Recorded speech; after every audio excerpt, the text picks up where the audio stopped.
Olá pessoal, aqui é o Stanley do canal Stanley Amarante e hoje vim trazer aqui para vocês mais um review literário. Dessa vez para falar de Os Sertões, né? Uma obra aí que eu já falei que ia trazer para vocês há um bom tempo, né? E tá aqui, né? Finalmente tô aqui gravando o vídeo, já terminei de ler faz um tempo razoável. E convido vocês, né, a verificar o canal, ver os outros reviews literários, né? E também a ver os reviews de tecnologia. Dão uma olhada e veem se vocês gostam. Tem também um vídeo falando sobre a proposta do canal. Vão lá na tela inicial e verifiquem se vocês gostam da proposta e se inscrevam caso gostem. Ativem o sininho, são poucos vídeos, né? 1 a 2 vídeos por semana. Então você não vai ter que se preocupar com muitas notificações. Mas voltando aqui ao livro, né? Vamos primeiro começar aqui falando da qualidade, né, visual do livro, de edição e impressão. Vocês podem ver que é uma capa bem bonita, né? Aqui o verso também. Olha só, ele é muito bem feitinho. Eu gostei bastante dessa edição, ela é bem bonita. Vocês podem ver que tem orelha, né? E é uma capa contínua também. Então vocês podem ver, ó, a arte completa aqui. E eu gosto muito desse tipo de capa, eu acho muito bonita e ela é muito boa para proteger a obra. E vocês podem perceber também que é uma brochura muito bem feita. Aqui um pouco da arte, né? Eu vou ir mostrando mais ao longo da história. Ela é em preto e branco, embora tenha algumas cenas de impacto coloridas ao longo do livro. E é uma edição que vale muito o que eu paguei nela, que foi algo em torno de R$35. Não cheguei a pagar frete, né? Comprei na Amazon, vou deixar o link na descrição. Mas falando um pouco da obra em si, né? Ou melhor, dos autores, a gente tem aqui, né, a ilustração dos autores. Eu vou colocar também para vocês as fotos dele, começando pelo Carlos Ferreira, né, que nasceu em Porto Alegre em 1970. E ele é artista gráfico, diretor, roteirista e já teve outras histórias em quadrinhos publicadas aqui mesmo no Brasil, na Argentina e também no Japão. Ele é o roteirista da biografia em quadrinhos do Kardec, né? E desenhista e roteirista de O Castelo e da revista Picaboo. Ele dirigiu os curtas-metragens Fio, de 2001, Pessoas Incertas, de 2003, de 2009 é Castigo, Os Cafalhões, de 2009 também, e Bacantes, que é de 2019, né, sendo a obra mais recente, no momento que eu estou gravando esse vídeo. A gente tem também o Rodrigo Rosa, que também é de Porto Alegre, nasceu em 1972. Ele é cartunista, diretor, editor e ilustrador, né? Tem um currículo bastante variado. Ele ilustrou livros de autores como Mário Quintana, João Ubaldo Ribeiro, também do Érico Veríssimo, do Hernani Só, entre outros. Então você vê aí que ele ilustrou vários clássicos, né? Ele é coautor das adaptações também de clássicos da literatura em quadrinhos, né, como Dom Casmurro, O Cortiço, Memórias de um Sargento de Milícias, Grande Sertão Veredas e Macunaíma.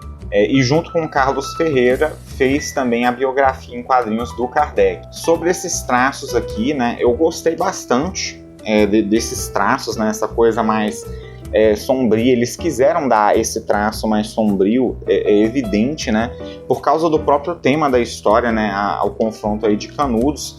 Inclusive entrando um pouco, né, na história em si, ela é inspirada, né, esse quadrinho, no clássico do Euclides da Cunha, Os Sertões, né, que tem o mesmo nome, e na descoberta que a obra propicia de um Brasil aterrador a partir de uma graphic novel, que mescla narrativas de guerra e de faroeste no estilo. Então, essa obra é baseada no testemunho de Euclides da Cunha sobre a campanha de Canudos, né?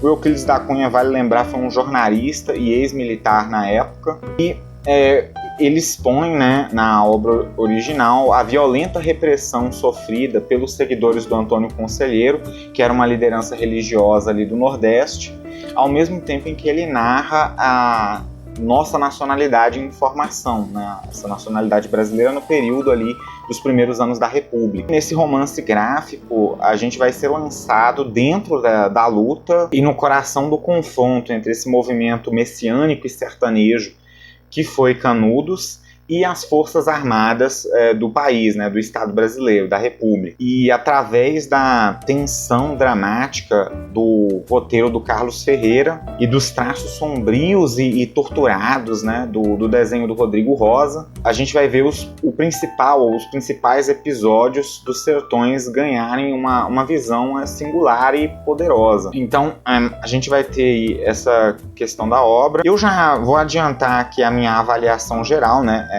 que é uma história curta. Eu queria mais, né, porque como eu disse em outros vídeos, eu já li várias partes dos Sertões, ali no meu estudo de história, inclusive, né, no curso de história, e o livro realmente tem muita informação interessante, uma ótica bastante interessante do Euclides, que descortina várias coisas do Brasil daquela época, e eu esperava um pouquinho mais dessa obra, mas eu entendo que a proposta da graphic novel aqui é diferente.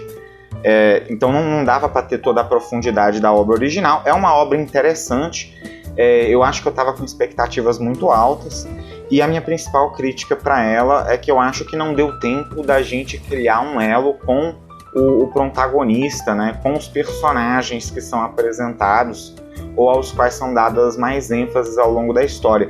Por não ter essa identificação, essa aproximação de uma forma mais presente, vamos colocar assim, eu acabei não conseguindo me sincronizar bem com essa obra, mas ela é muito boa, principalmente para usar em sala de aula, né? Vale dizer com alunos mais velhos, porque é um tema pesado, né? A gente está falando de um massacre aqui nessa história, então ela é boa, mas eu esperava mais.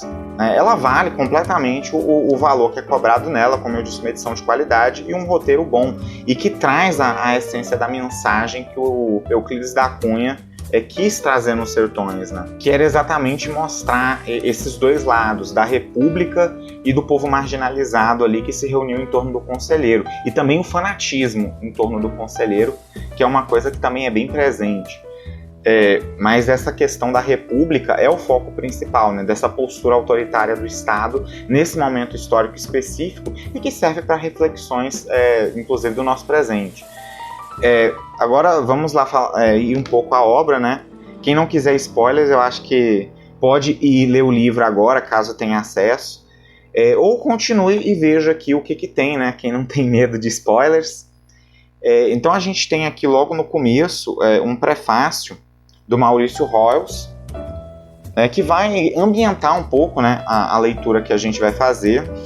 É um prefácio relativamente curto, e depois desse prefácio a gente vai ter a cena ali do conselheiro tendo alguma espécie de ilustração, né, que conta alguns elementos aí da história do próprio Antônio Conselheiro, um trabalhador, uma pessoa comum, né, um sertanejo comum, que vai se deparar com a situação de ser traído e vai decidir ir atrás da fé. E aqui é feita uma analogia, né, aos profetas da Bíblia, e a gente vê essa cena de iluminação do conselheiro que remete muito, mas muito mesmo, às cenas bíblicas. Né, quem já viu aqueles desenhos bíblicos da Record, que são muito bons, vale dizer, vai ver claramente essa analogia aqui, ou quem já leu a Bíblia mesmo. É uma rima muito forte, e aí a gente vai ter também, a partir ali da página 26, o espalhamento, né, das notícias com relação a essa reunião de pessoas em torno do Antônio Conselheiro e de Canudos, né, que vão chegar à capital, vão se espalhar pelo país, e a gente vai ver o início das medidas autoritárias, né, as primeiras expedições que são enviadas para lidar com Canudos, um problema que começou com uma construção que ia ser feita na região e que acabou resultando em confusão com algumas pessoas influentes da região ali da Bahia, né, que é onde se passa Canudos. Então a gente vê essa tomada de medidas autoritárias baseadas na lógica de uma modernização a qualquer custo, né, e a gente vai ver esses custos sendo desnudados em Canudos. Então a gente vai ver as discussões intestinas aqui do governo, e aí a gente vai acompanhar, né, o desenlace dessas expedições, né, em particular da última expedição. E aí a gente vai ver mais ou menos como é que era a dinâmica das Forças Armadas, né, ter ali uma pequena impressão, e da própria guerra no sertão em si. E a gente vai acompanhar todos os fracassos e os desenlaces, a forma como esse conflito aconteceu, até que a gente vai chegar aqui já lá na página 40, e a gente vai acompanhar de fato, com mais algum foco, na perspectiva do Euclides enquanto jornalista. E aqui a gente vai acompanhar ele conversando, né, com várias pessoas, e a impressão que ele vai começando a construir, além do que era divulgado, né, ali pela sua presença pessoal, né, no local.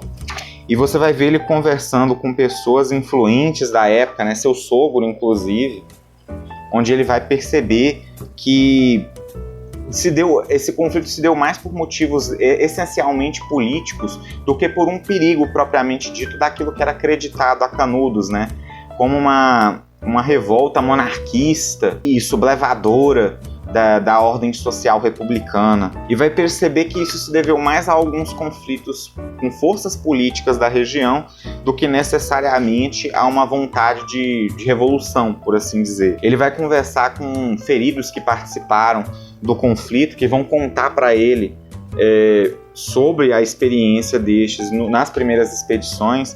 Vai também entrar em contato com pessoas presas. A gente vê aqui, né, a narrativa da crueldade do conflito, que na verdade é uma realidade de qualquer guerra, né?